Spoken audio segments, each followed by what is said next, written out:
O Sol é a estrela principal do nosso sistema planetário e sabemos que todos os planetas giram ao seu redor. Mas o estudo das leis físicas que corresponde ao movimento dos planetas resultou de milhares de anos de observação do universo.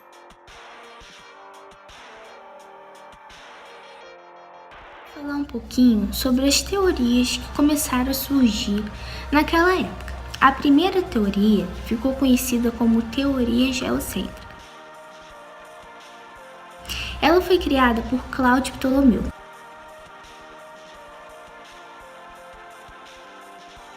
Um filósofo muito inteligente. Ele dizia, que os princípios dessa teoria era esse, que a Terra, ela era o centro de todo o universo. Essa foi a observação de Cláudio Ptolomeu. E ela durou muito tempo, 15 séculos de duração. Toda a sociedade acreditava que a Terra era o centro de todo o universo.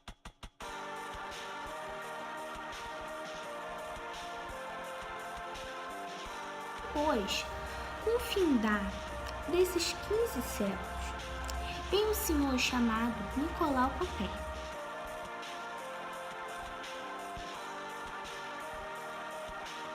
O tal disse que essa teoria geocêntrica não existia.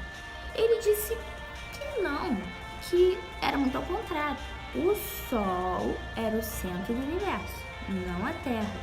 A Terra que girava em torno do Sol. E essa teoria de Nicolau Copérnico ficou conhecida como teoria heliocêntrica. Sem instrumentos tecnológicos, sem poder comprovar nada, Nicolau Copérnico só jogou no ar a sua ideia e ficou lá que o Sol era o centro do universo. Aí o que aconteceu? Depois de um tempo, veio um moço chamado Galileu Galilei. Aí ele criou o telescópio. Com sua fantástica criação, percebeu que a teoria heliocêntrica era a correta e a verdadeira. E com isso, todos nós, hoje, a nossa sociedade, cremos nessa suposição de Nicolau Copérnico e Galileu Galilei. E todos os estudiosos já comprovaram.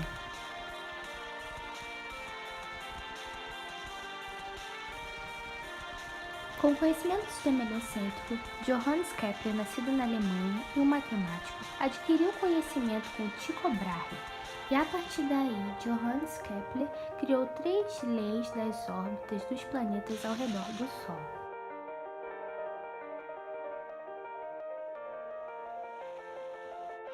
A primeira lei é chamada de Lei das Órbitas, em que a órbita do planeta não é perfeitamente circular, e sim elíptica, em que o Sol não ficará no meio, e sim em um dos pontos dessa elipse. E o ponto mais perto é chamado de periélio, e o ponto mais longe do Sol é chamado de afélio. Mais uma observação. As estações do ano vão ser definidas através da rotação da Terra ao redor do seu próprio eixo. Então, não tem nada.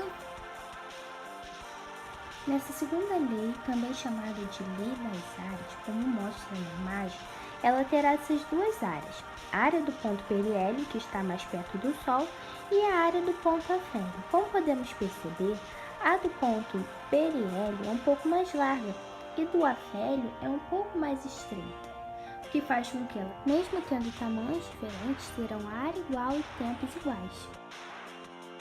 As suas velocidades serão diferentes por causa de que, por um ser mais estreito, no caso do afélio, e o outro ser mais largo, o que faz com que no ponto afélio acelere tudo, tem uma velocidade muito maior, e no afélio tem uma velocidade um pouco menor.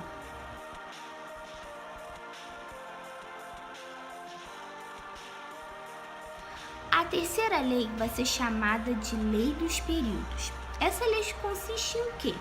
Quanto mais longe um planeta estiver do Sol, mais tempo ele vai demorar para completar esse período de translação. dessa volta completa ao redor do Sol. Quanto mais próximo, menor tempo vai demorar para esse período de translação. Para calcular, temos que fazer a seguinte conta: t ao quadrado, que seria o tempo de translação ao quadrado, será igual à constante do astro em que os planetas estão orbitando, e r ao cubo seria a distância do astro para o planeta. E é assim que calcula essa lei dos períodos.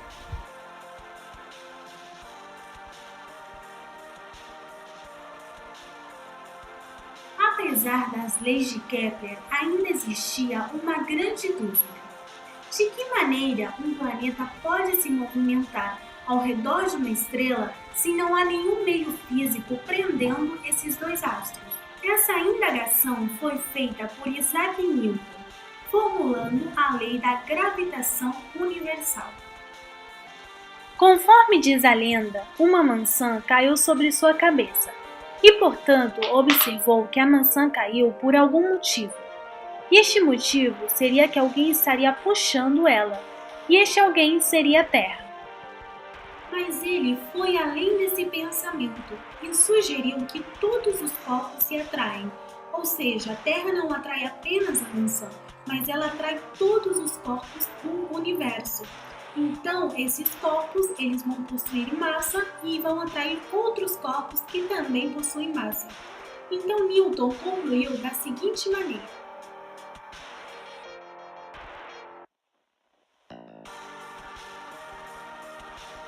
os corpos em órbitas circulares.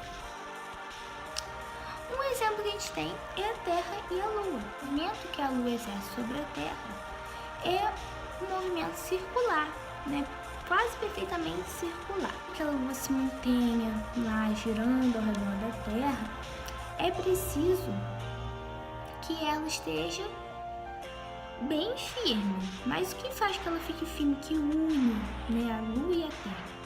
A força e a velocidade, que são duas grandezas físicas já conhecidas por nós. Mas, assim, por que? É uma curiosidade que a gente tem. Então, por que a Lua não cai sobre a Terra? Porque a Lua, ela consegue manter sua velocidade constante ao redor da Terra. E existe uma força, que já foi falada pela Jenny anteriormente, que é a força gravitacional universal. Então, quer dizer, ela consegue unir a Lua e a Terra através dessa força de atração que existe entre elas. Então, quer dizer, ela vai continuar girando por causa disso. Caso a velocidade da Lua aumente, o que vai acontecer? Ela vai vagar pelo universo, ela vai sair da órbita e ela vai vagar pelo universo. E caso essa velocidade diminua, simplesmente a Lua vai colidir na Terra. E aí acabou, Imagina.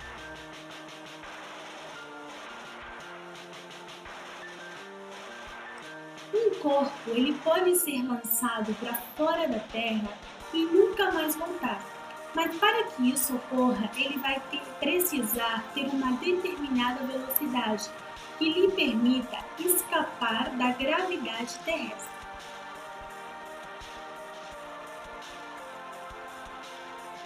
Bom, professor, espero que tenha gostado do trabalho e que principalmente tenhamos conseguido passar nossos conhecimentos através desse projeto. Nosso projeto de Química. Espero que o senhor tenha gostado. Tchau!